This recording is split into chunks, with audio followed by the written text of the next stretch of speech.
Salut, c'est Christine de la chaîne Style de Cristal et aujourd'hui, on va répondre à la question 45.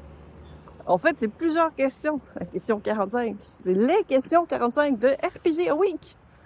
Donc, Alphonse Mézin qui nous a posé 3 petites questions qui dit qu'ils se répondent très rapidement. Fait que probablement, je vais faire une vidéo d'1 heure. Non, j'ai pas 1 heure en ce moment pour tourner. Fait que ça devrait pas être une vidéo d'1 heure. Je l'espère. Là, je ferai pas comme la dernière fois puis vous dire de marquer en commentaire l'estimation de temps de vidéo puisque vous allez voir la vidéo combien de temps elle fait. Ça, j'étais vraiment pas réveillée quand j'ai fait cette proposition-là, mais c'est pas grave. Ça fait de l'engagement. On aime ça, de l'engagement.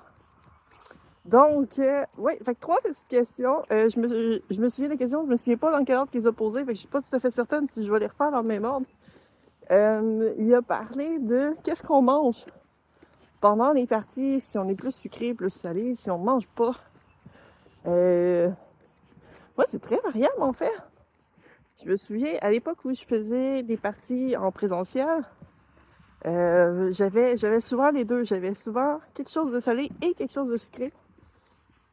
Très, très chocolat et jujube. Puis j'avais souvent un sac de chips, soit nature, soit barbecue, ça dépendait, ou party mix. J'aime beaucoup, beaucoup les party mix. Pas tant les munchies. Les munchies, il y en a comme 2 dans le lot que j'aime pas. Les sun chips, puis il y en a un autre que j'aime pas. Tandis que le party mix, je les aime toutes les 3. Les 3, les 4. Même les pretzels, j'aime bien les pretzels.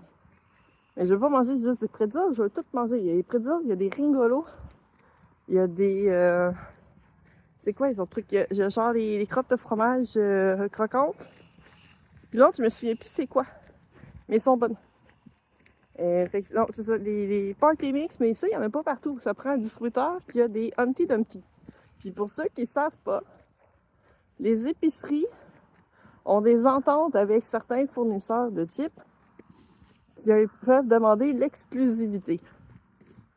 C'est pas le cas pour, mettons, quelque chose, des grosses bannières, genre IGA, Métro, vont avoir toutes les sortes. Ils accepteront pas l'exclusivité pour les chips. S'ils sont un gros magasin, c'est sûr qu'ici, c'est l'épicerie réduit, ça se peut qu'il y ait juste un des deux. Mais c'est ça, Métro puis IGA, j'ai pas mal toujours vu toutes les sortes. Si vous avez des petites épiceries de quartier, ou si vous avez des dépanneurs, souvent ils ont une exclusivité avec une ou l'autre des marques, fait que vous aurez pas... C'est pour ça que des fois, vous trouverez pas certaines choses, surtout c'est ça, Humpty Dumpty, ça appartient pas à l'Aide. Et si vous avez des chips Laid, ça se peut que vous ayez pas ceux de Humpty Dumpty ou que vous ayez pas les Yum Yum. J'aime beaucoup les Yum Yum. C'est probablement ceux-là. En chip nature, pas mal plus Yum Yum que les autres. Donc voilà. Mais une des salées qu'on aimait bien aussi, qu'on se partageait, on appelait ça les petits bâtons. C'est... il y a Yum Yum en fond, mais je pense qu'il y en a aussi par d'autres marques. C'est vraiment... Ils sont en julienne ou icori. Les petits bâtonnets icori. Nous, on appelait ça des petits bâtons, on se faisait des bols de ça. Parce que pour vrai, pour la quantité, pour le prix du sac, t'en as beaucoup plus dans ceux-là qu'un sac de chips normal. Ça fait que ça, rapport qualité-prix, quand t'as pas un gros salaire, ça valait beaucoup la peine. Ça, c'est mon petit truc comme ça. Puis c'est ça, j'aimais beaucoup mes petites palettes de chocolat. Souvent, je checkais... à ce moment-là, j'avais vraiment pas un gros salaire, fait que c'était vraiment un luxe pour moi de manger des cochonneries. Je regardais, genre, pour le même prix, quelle palette de chocolat que j'aimais qui avait le plus gros nombre de grammes. Fait que des Mr. Big, j'en ai mangé vraiment beaucoup. Au Henry aussi. Des fois, j'essayais de varier. Caramilk aussi, c'est pas mal, est pesante, quand à cause du caramel. Fait que c'était pas mal qu'est-ce que je regardais là-dessus. Il y avait un petit dépanneur comme au coin de la rue. Puis quand je dis au coin de la rue, là, c'était vraiment genre 2 maisons. 2 maisons, on traversait le coin. Puis on se rendait là. On allait acheter des affaires. Puis, tu sais, c'est genre le petit dépanneur crosseur que si tu payais avec ta carte, il te chargeait genre 50 cents si c'était en bas de 5 piastres, ce qui est pas légal. Titre informatif, un marchand n'a pas le droit de vous charger des frais parce que vous utilisez une carte. c'est vraiment illégal. Vous faites une plainte à la protection du consommateur. Fait que nous, on payait toujours cash là-bas pour être safe, pour être sûr. Aussi, on savait que ça dépassait 5$, mais on prenait notre carte puis ils nous chargeait pas son frais. Fait que c'était moins pire dans ce temps-là. Puis pour boire, moi, je suis très Pepsi. En fait, je bois pas d'alcool. Je pense que j'ai déjà mentionné. Je bois pas d'alcool parce que je trouve que ça goûte mauvais. C'est vraiment ma raison. C'est pas une raison genre de « Ah, j'ai des problèmes d'alcoolisme » ou c'est quoi les autres raisons? Ou je veux faire un truc sans alcool ou j'ai une allergie. J'ai un ami qui est allergique à l'alcool. Non, moi, c'est juste vraiment, je trouve que ça sent mauvais et ça goûte mauvais. Fait que je me suis toujours dit, pourquoi je me forcerais à boire de quoi que j'aime pas? Fait que j'en bois pas. Fait que ça coûte moins cher là-dessus. Mais j'aime bien dans les boissons gazeuses. Je suis pas très, en fait, les trucs pétillants et tout ça de base. Mais je suis très Pepsi. C'est probablement à cause de la caféine qu'il y a dedans, parce que je bois pas de café non plus. Ça a été un running gag où est-ce que mes amis disent que je me saoule au Pepsi. Il n'y a pas de rhum dedans, là. C'est vraiment juste le Pepsi. Puis c'est juste parce que souvent, je me mets à rire. Fait que c'est peut-être un rush de sucre, mais mélangé avec le chocolat puis les jujubes. Si vous voulez savoir, côté jujubes. Il voulait une question, genre, il disait que c'est des questions qui se répondaient facilement. Moi, j'ai déjà plus que 5 minutes. J'ai pas fini la première question. J'aime beaucoup les petites framboises suédoises. J'aime beaucoup les jujubes, ceux qui ont comme de la guimauve en dessous. Il y a des petites grenouilles comme ça. Il y a les requins bleus. Ceux-là, ça, c'est probablement dans mes préférés. Ceux-là, avec l'espèce de petite guimauve en dessous, je les aime vraiment beaucoup. C'est ça, je suis plus jujubes qui sont pas tant avec le petit acidulé dessus.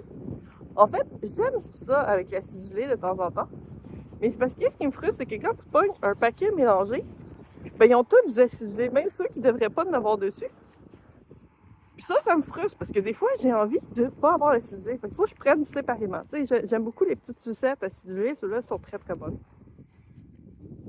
Fait que ça dépendait de ce qui était disponible en termes de jujubes, mais souvent, il n'y avait pas grand-chose à ce moment-là. Fait que souvent, je prenais palette de chocolat, sac de chips, puis mon Pepsi, puis j'étais bonne pour la veillée. Même qu'il m'en restait souvent.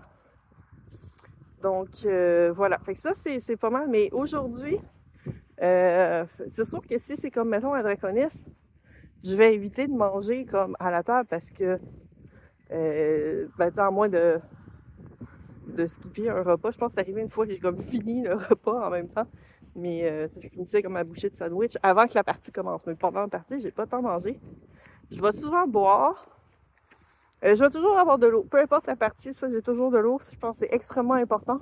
Je pense que si vous avez quelqu'un qui dit « Ah, pas le droit de manger puis de boire puis pas d'eau avant... » Non, t'as pas le droit d'empêcher les gens de boire de l'eau, là, sérieux. Très important, boire de l'eau. On parle. On a besoin de s'hydrater. Puis l'eau, c'est la meilleure chose. Puis si vous buvez d'autres choses, de toute façon, vous avez besoin de vous hydrater aussi. Fait que l'eau est extrêmement importante. Fait que c'est ça. Fait que de l'eau... Ça m'est arrivé d'avoir des petits jeux en carton dans les conventions. Puis là, le monde dit « Ah, c'est du gaspillage, des petits jeux en carton, tu devrais pas acheter ça. » Je les achète pas. Ça donne que mon conjoint travaille chez Oasis, puis les petits jus qui passent pas, quand c'est des gros bidons de jus, il recycle, c'est ce qu'il appelle, il recycle le jus. Il ouvre les bouteilles, puis il réutilise le jus pour d'autres contenants, parce qu'il y en a une grosse quantité, mais ça serait pas rentable d'ouvrir tous les petits contenants de 200 ml pour essayer de récupérer le peu de jus qu'il y a là-dedans. Donc, il les laisse souvent... il y a une palette de boîtes qu'ils peuvent ramasser puis partir avec, puis les emmener. Fait que moi, j'ai ça. J'ai genre les contenants qui passent pas. Puis dans les contenants qui passent pas, ça peut être genre, il manque la paille. La paille n'a pas été collée dessus. Puis ça serait trop compliqué. Fait que souvent, ils enlèvent ça ou il y a eu un problème. C'est pas la bonne date. Ben, on peut pas passer ça, on peut pas le vendre, puis on peut pas réimprimer par-dessus. Ou il y a pas de date, ça arrive aussi. Il y en a, le truc a skippé, puis la date, elle a pas imprimé dessus, fait que, on peut pas l'envoyer. Puis oui, il y a quelqu'un qui check toutes ces affaires-là. J'ai déjà travaillé là, c'est pour ça que je connais un peu. Ou le contenant est trop bossé, ce qui fait qu'il peut pas, parce que souvent c'est emballé en paquets de 8 ou 10, dépendamment. En paquet de 8 si c'est du Oasis. En paquet de 10 si c'est des marques maison ou de d'autres marques, parce que bien entendu, les marques maison, c'est d'autres marques qui les font. Hein. C'est pas... nos compliments, ils n'ont pas un entrepôt qui font du jus. C'est fait par Oasis. Fait que ça, c'est en paquet de 10, en paquet de 8. Fait que si le contenant est trop bossé, ça va pas bien rentrer. Fait qu'ils sont enlevés à ce moment-là. Ils sont mis de côté quand ils ont une espèce de boîte pleine de 30 ou de 40. Ben là, ça s'est mis de côté sur des palettes. Puis quand la palette est pleine, avant, ce qui arrivait, c'est qu'ils les vendaient aux employés au COS. Fait que dans le fond, c'est au COS de qu'est-ce que l'épicerie les achète. C'était pas si cher que ça. Mais t'avais pas de choix. Genre, si tu demandais du jus d'orange, tu pouvais autant avoir du Oasis qu'avoir Rougemont. Rougemont fait du jus de pomme, ils n'ont pas un jus d'orange, mais vous comprenez l'idée. Ça pouvait être Allen, ça pouvait être Nos Compliments, ça pouvait être No Name. Tu pouvais pas choisir les choses. Puis qu'est-ce qui arrivait, c'est qu'il y en a qui revendaient ces affaires-là. C'est comme n'importe quoi, il y a de l'abus. Fait qu'ils ont arrêté. Puis là, avec la pandémie, ben là, ils ont fait comment on peut plus vraiment les vendre, puis tout ça, parce que là, il y a trop de manipulation, puis ça fait qu'on a trop de contacts, puis il faut éviter les contacts, blablabla. Donc, ils se sont rendus compte que, ben là, on les cumule, puis on sait pas quoi faire. Fait que quand ils ont une palette pleine, mettre la palette sur le bord, proche de l'escalier pour la salle des employés, puis c'est comme, bon, ben, vous pouvez prendre une boîte ou deux de jus, puis partez avec, là, tu sais. Pour eux, pour l'entreprise, de toute façon, c'est perdu. C'est de la perte. Fait que ça n'existe pas une entreprise qui fait pas de perte. Donc, fait que c'est ça. Fait que ça, c'est mes petits jeux en carton. Fait que c'est des choses qui seraient jetées de toute façon. Fait que voilà. Fait que moi, j'aime bien avoir ces petits jeux-là. Puis d'une fois à l'autre, j'ai pas toujours... La seule chose que j'ai dit, si c'est de la pêche, je ramène pas, j'aime pas le jus de pêche. Pêche, tout ça, on dirait que je sais pas. Autant j'adore manger des pêches que de jus de pêche ou les bonbons pêche, ça passe pas. On dirait qu'il y a comme un truc artificiel que... non, ça trippe pas tant. Donc, fait qu'est-ce que j'ai d'autre aussi? Ah oui, je me souviens de la partie de labyrinthe à Draconis. Je me suis nourrie de pastilles pour la gorge de Halls, puis de bonbons sucre d'orge, puis à l'érable, pour essayer de récupérer ma voix. J'ai eu une extinction de voix il y a 2 ans à Draconis. C'était le dimanche, j'avais plus aucune voix, j'étais plus capable de communiquer avec qui que ce soit. J'essayais de former des mots, puis il y avait presque pas de son qui sortait. Fait que, ouais, ça a été comme particulier. Mais sinon, si c'est en virtuel, de la maison, souvent, je me mets en push-to-talk pour le micro. Ce qui fait que si je mange des choses qui feraient du bruit, genre des chips, ben au moins ça dérangera pas les autres personnes qui m'entendront pas. Puis ça permet aussi, mon conjoint qui est à côté de moi, ben si lui il joue à un jeu avec des amis, ben il peut parler aussi. Fait que ça évite d'entrer trop en conflit puis qu'ils entendent, ça distrait. T'sais. Il y a juste quand je vais parler, si lui aussi se met à parler, ben là, ils vont peut-être avoir comme 2 voix. Mais c'est généralement pas assez grave. Je pense pas que ça dérange assez la partie. Je me suis jamais rien fait dire. Et je pense que c'est pas assez flagrant pour que ça dérange vraiment. Ou sinon, ce que je vais faire, c'est si je vois qu'il est pour parler beaucoup, je vais attendre un petit peu puis étirer avant moi de me mettre à parler. Fait que ça fait pas mal le tour de la première question. On est rendu à presque 14 minutes, c'est quand même pas pire. Donc, deuxième question. Et il y en a 3. Non, mais ça sera peut-être pas si pire. Deuxième question. Qu'est-ce que c'était la deuxième question? Ah oui, si on passe à une deuxième édition de jeu de rôle. Donc, si maintenant il y a une nouvelle édition de jeu de rôle, est-ce qu'on switch à la nouvelle édition ou si on reste à l'ancienne? Je sais pas si c'est peut-être plus pour les maîtres de jeu que ça fait une influence. Parce que si maintenant je prends Donjons et Dragons, j'ai switché souvent d'édition. J'ai joué 2 points. La première que j'ai jouée, c'est 3.5. Après, j'ai joué à la 4. J'ai rejoué après ça à 2.5. Puis après, à la 5e, la première version de la 5e, là, de 2014. J'ai pas essayé encore la 2024.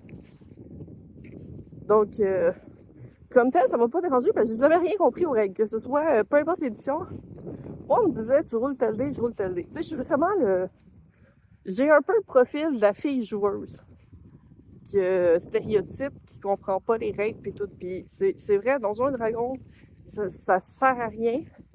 J'ai commencé avec la 5e à essayer de comprendre un peu plus. Cela, j'ai été capable de comprendre un peu plus pour la simple et bonne raison que j'avais accès à voir D&D Beyond. C'était en ligne, je pouvais prendre mon temps de lire les trucs facilement, sans avoir un gros livre pogné devant moi, fouillé entre les pages. C'était beaucoup plus facile pour moi, à ce moment-là, d'assimiler l'information, même pendant la partie. Fait que, puis j'ai pas joué à cela le plus longtemps. Celle que j'ai joué le plus long, c'est 2.5. 2.5, j'avais les livres aussi, mais on dirait que j'y arrivais comme pas. C'est peut-être qu'il était plus hardi, là. Je me connais pas assez entre les versions, là, pour ça, mais puis tu sais, j'avais des cahiers qui expliquaient chacun de mes trucs. Qu'est-ce que ça faisait? Je me faisais des résumés pour essayer de comprendre. Puis je comprenais pas plus. Souvent, j'étais comme, je dis, OK, si tu baisses ça, je roule. Puis t'avais genre mes autres amis qui connaissaient un peu plus le système, qui disaient, oui, c'est ça. Mais au moins, j'avais des idées. Au moins, j'étais capable de dire qu'est-ce que je voulais faire, puis ça allait bien, tu sais. Mais c'est sûr que je suis pas optimale, puis même en 5e édition, des fois, il y a des skills, je les interprétais pas de la bonne façon, je faisais des skills. Puis là, je me faisais dire, ah, mais c'est pas ça que ça fait. Là, c'est comme, fuck. C'est pas de même que je l'ai interprété, mais là, je l'ai, les skills, là. Fait que c'est ça, c'est un peu la problématique. Fait que moi, changer de système, non, parce qu'il y a de bonnes chances que j'ai pas compris c'était quoi le système d'avant. Pathfinder, ça veut dire même affaire. J'ai rien compris à la première, j'ai rien compris à la deuxième. J'ai pas embarqué tant que ça non plus. Avec ce système-là, on dirait que j'ai eu moins d'affinité. C'est peut-être aussi les contextes de ces parties-là qui ont fait que j'ai moins d'intérêt. Je pense que je vais être plus... Si quelqu'un me dit on joue à D&D ou on joue à Pathfinder, je vais peut-être avoir tendance à dire plus D&D. Peut-être parce que je connais plus le lore aussi de Donjons et Dragons, parce que même si je connais pas tant les skills, je connais beaucoup plus le lore versus Pathfinder. J'ai quelques-uns des romans de D&D, puis que je les ai pas tous lus, j'en ai quelques-uns que j'ai lus. Puis oui, je les ai lus en français, puis moi, ça me dérange pas, les noms français. Je sais qu'il y en a beaucoup. Oh mon Dieu, c'est tombé horrible, moi, mais c'est la traduction, c'est la même chose, ça veut dire en anglais, là. Waterdeep puis eau profonde, ça veut dire strictement la même affaire. C'est juste parce que c'est moins exotique parce que t'es francophone. Mais sérieux, en anglais, ils sont pas genre bandés ben dur parce que c'est écrit en anglais, là.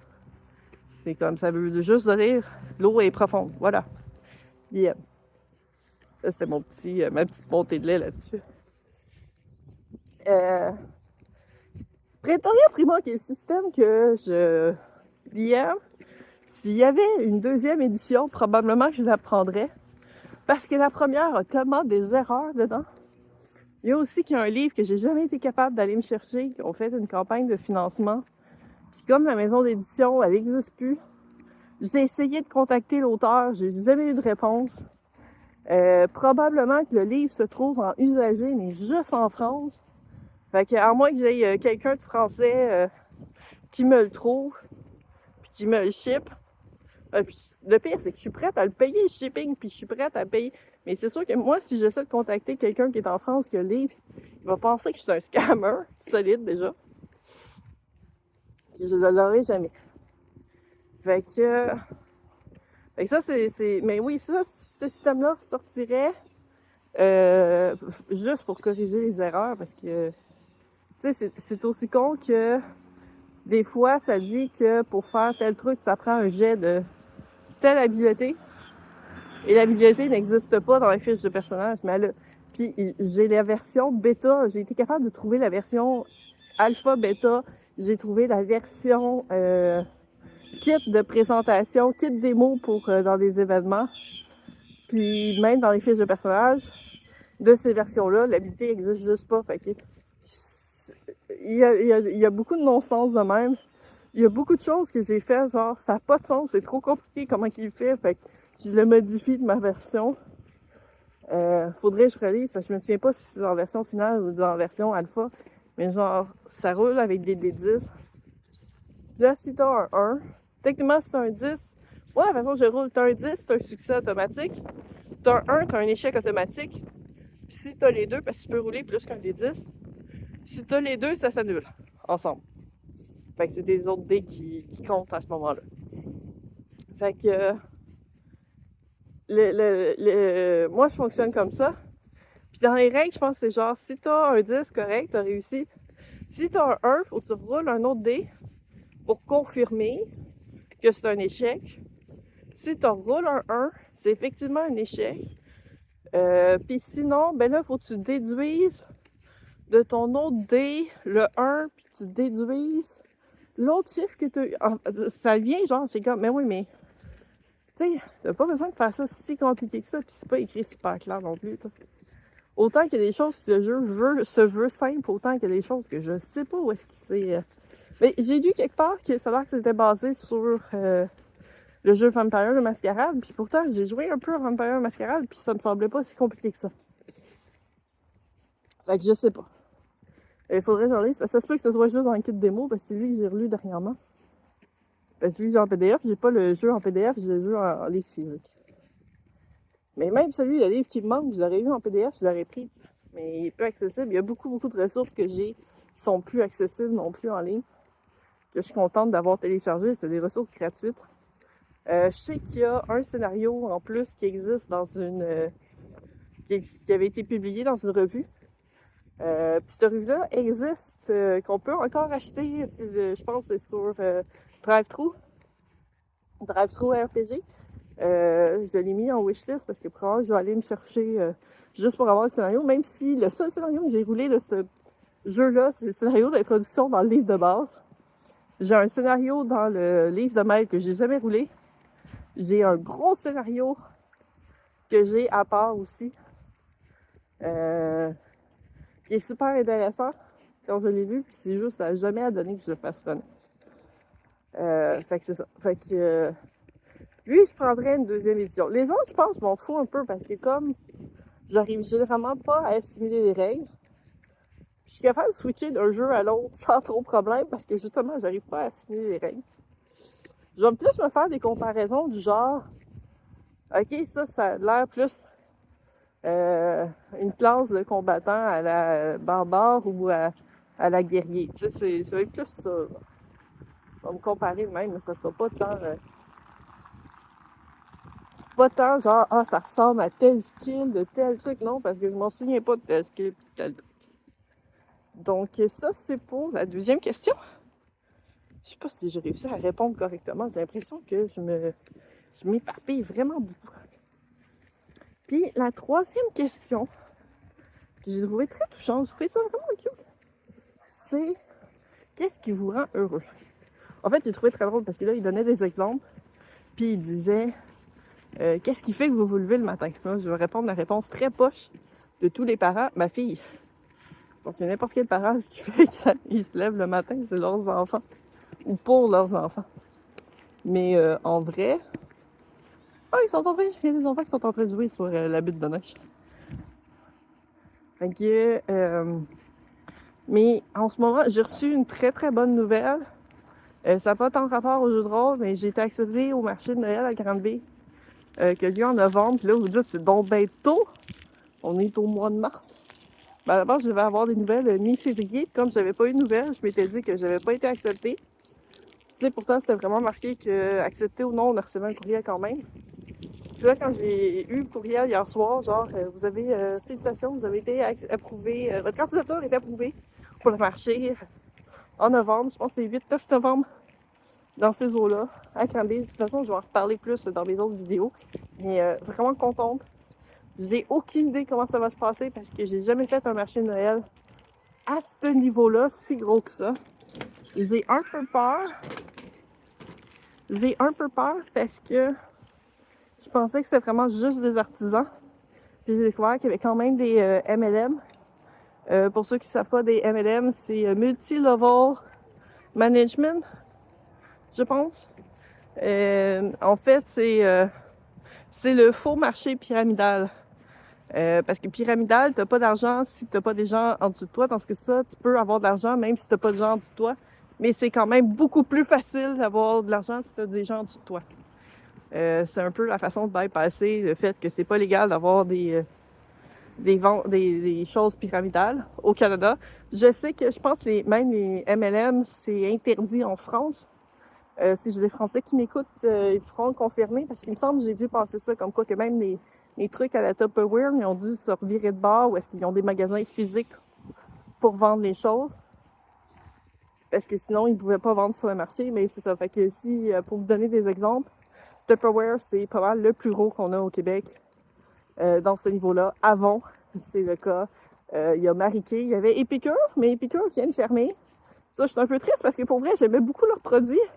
Ça aidait beaucoup, c'était des solutions repas en sachet, genre mélange d'épices, mélange de toutes sortes de choses pour faire des sauces, des affaires de même. Donc vraiment avec des solutions repas faciles pour préparer. Puis il y en avait comme 2-3 que j'adorais vraiment dans l'eau, puis comme faut que je me trouve d'autres façons, d'autres trucs. Sinon, j'ai Herbamar, mais c'est pas ça, c'est Herbalife. Ça n'est aussi. Qu'est-ce qu'il y a d'autre aussi? C'est pas mal dans ceux-là ceux que je connais le plus. Mais il y en a probablement d'autres. Sweet Leg, que j'aime beaucoup. J'ai un code Sweet Leg d'ailleurs. Je sais même pas si ça fonctionne encore. Ils ont ouvert un truc d'ambassadeur à un moment donné. Mais eux, leur façon de faire est vraiment weird, puis serait pas tant. Mais ils ont des bons produits. Ensuite de ça, qu'est-ce que. Fait que c'est ça. Fait qu'il y a ceux-là qui ont accès sur place. Puis généralement, eux vont pas attirer le même genre de clientèle que juste des artisans. Je m'explique. En fait, les gens qui vont acheter ça, souvent, c'est un type de clientèle qui vont chercher des aubaines, qui vont chercher des rabais, puis des opportunités. Puis c'est pas le genre de choses que moi j'offre. Moi, j'offre quand même des produits, j'offre un luxe. J'offre des produits de luxe. Fait que ça, c'est un peu ce qui m'inquiète, parce que j'ai fait comme, vu que c'est un marché que ça fait longtemps qu'il existe, les gens qui vont à ce marché-là ont probablement plus l'habitude avec les MLM qu'avec des artisans. Même si c'est marqué 70 artisans, c'est pas le cas. Je sais pas qu'est-ce que ça va donner là-dessus. On va voir. Je me dis, j'espère au moins rembourser mes frais. C'est ce que j'espère. J'espère que ce sera pas le clou dans le cercueil pour les événements parce que j'ai beaucoup de réflexions là-dessus. Fait que c'est ça, mais je suis quand même super contente d'avoir été acceptée pour l'événement parce que j'étais rendue au point où est-ce que j'étais sûre que j'étais pas acceptée. Fait que ça, c'est ça. Puis sinon, ben, je suis en train de tout réaménager mes fiches sur mon site, en train de faire des fiches de style, justement, créatures, familiers, fiches d'objets magiques. Donc, de toutes les informations de base du genre la composition, le nettoyage, l'entretien, les dimensions, matériel, tout ça, ça va se retrouver encore, mais ça va être vraiment monté comme une fiche, un peu justement comme dans un livre de monstres, dans un livre d'objets magiques, de jeux de rôle. Puis ça, je trouvais ça vraiment cool comme idée. Je me dis, ça va peut-être m'aider pour les SEO, parce que c'est quelque chose que j'ai un gros problème sur mon site.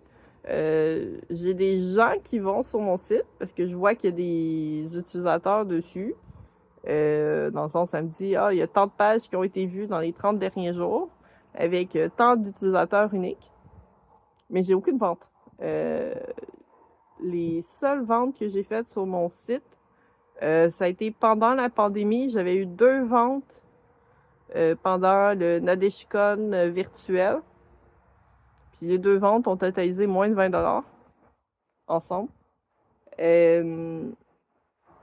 Puis sinon, c'est si, mettons, je fais une offre de service comme les produits que je dis, il y a quelqu'un qui m'avait demandé une patate, un truc spécial, une commission spéciale. Fait que je l'ai fait passer par mon site pour avoir des informations et tout ça. Puis c'est plus facile aussi pour les impôts en fin d'année quand tout est regroupé à la même place. Fait que j'avais fait passer par là. Mais sinon, j'ai pas personne qui arrive sur mon site qui fait une vente. Je vends juste dans les événements. Fait que c'est un peu difficile quand tu veux arrêter de faire des événements, d'aller chercher de la clientèle autrement. Fait que ça, c'est ça, je suis en train de travailler là-dessus, puis ça me rend vraiment contente, j'ai de l'espoir. J'espère que ça va marcher. Ça, c'est le temps qui va nous le dire. Puis côté jeu de rôle, j'ai fait jouer à ma fille à un jeu de rôle. Je me souviens pas du nom, je vais mettre le lien en commentaire de c'est quoi le jeu que j'y ai fait jouer. C'est un jeu qui est en anglais, mais c'est tellement simple que j'étais capable de traduire sans trop de problèmes. Où est-ce qu'elle incarne un dragon qui découvre un petit oiseau, et un bébé oiseau qui est abandonné, puis il faut trouver ses parents. Fait que on part dans la maison, on cherche chaque pièce de la maison. Ben, le jeu est pour 2 à 5 ans. Ma fille est rendue à 3 ans, fait qu'il y a des choses que j'ai peut-être un peu plus adaptées. Tu sais, comme pour dire, mettons, ouais, il va chercher dans la forêt, ben à un moment donné, elle avait comme la misère à penser que la forêt, c'était sa chambre. Fait que je disais, on va chercher dans ta chambre, tu sais. Fait que là, c'était plus facile, puis elle trippait, parce que là, elle courait partout dans la maison, puis elle cherchait, puis là, on avait chaque feuille imprimée, c'était un personnage, fait que là, elle pouvait dessiner aussi le personnage, fait que ça, c'était quand même cool. Elle a moins trippé sur le dessin, parce que là, elle voulait trouver le parent du bébé oiseau, elle voulait trouver la maman, fait que, puis elle a trouvé ça super le fun, se promener partout dans la maison. C'est sûr, c'est plus comme une histoire dirigée que vraiment peut-être un jeu de rôle, dans le sens, il n'y a pas de dés qui sont roulés, il y a pas, mais il y a quand même la réflexion, est-ce qu'on a trouvé quelqu'un, est-ce qu'on lui demande de l'aide, ou on lui demande, est-ce qu'il a vu le parent, tu sais. Là, elle dit, on va lui demander de l'aide. Je dis, OK, il faut que tu demandes. Fait qu'il faut qu'elle formule des choses, ce qui est super intéressant. Fait qu'il y a quand même un peu de réflexion, un peu, il y a de l'engagement de la part de l'enfant. Faut pas que tu le fasses pour lui. Il faut vraiment que l'enfant, il formule qu'est-ce qu'il veut dire. Fait que ça, j'ai trouvé ça quand même très intéressant. Je pense que c'est une belle initiation au jeu de rôle. Elle a vraiment trippé. Je vais prendre y refaire jouer celle-là. Il y en a d'autres. Les jeux sont à 2$ US avec le taux de change. Ça paye à peu près à 3 pièces canadiens, ce qui est quand même pas si mal. Puis il y en a quand même plusieurs. Comme là, moi, j'ai pris le dragon, mais je pense qu'il y en a un avec un pirate, il y en a un avec un cuisinier. Il y a vraiment des histoires très, très variées. Puis le dragon, c'est qu'il y en a thématiques comme celle-là, ça va l'air comme plus printemps. Mais il y en a un qui a l'air comme plus Noël, un plus Halloween. Fait que ça, je trouvais ça intéressant. Mais je pense bien qu'à Noël, je vais pouvoir y faire jouer Conte de Noël. Que je pense que ça, elle va beaucoup triper aussi. Donc, on va voir. Là, je pense que j'ai fini à répondre aux 3 questions. Puis on a à peine dépassé 30 minutes. Mais je pense que je vais m'arrêter là, surtout que vous voyez que je suis déjà rendue à ma maison depuis un petit moment. Puis je suis juste dehors comme ça. J'ai l'air d'être en train de fumer dehors comme si je fumais, ce qui n'est pas le cas du tout. Donc je vous dis à la prochaine. Prenez soin de vous. Des bisous. Et à une prochaine fois!